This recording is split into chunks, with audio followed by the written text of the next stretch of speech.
We've already done one video talking about universal deities, but we kind of put them all together as if they were just one topic.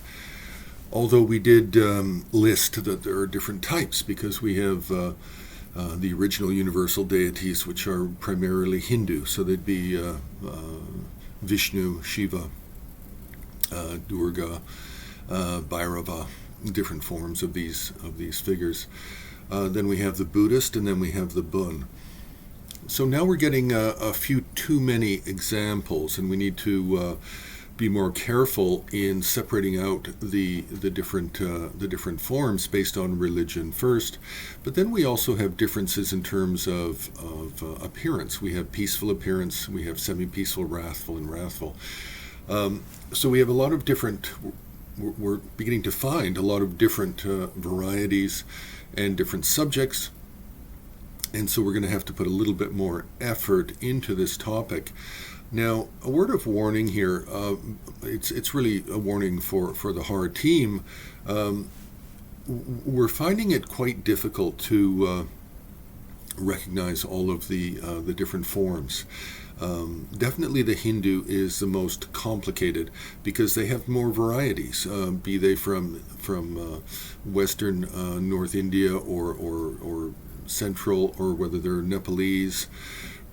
There can be many stylistic variations, but there can also be color variations and appearance where you have a universal deity with hundreds of heads is typically wrathful in appearance. In another region or another variation of Shaivism or Vaishnavism, then you find that something might be peaceful or semi-peaceful, or something peaceful will be wrathful. So sometimes it's very difficult to recognize the iconography, and it can be difficult to track down the texts for these as well. The Bun universal deities are a little bit easier because there's fewer of them, and but we do have variations, such as with the Ugya, the 100 faces or 1,000 face Sipe Jalmo. That can have several different color variations, and we find this in art, but I have not yet found enough texts to see that there are different colors, green to blue, and white even. Now for the Buddhist is a little easier because there's a lot more research done on that, but we do run into different Nyingma Herukas that are with hundreds of arms, hundreds or thousands of heads, become more complicated. So with the Nyingma versions of these universal deities, it can be very complicated.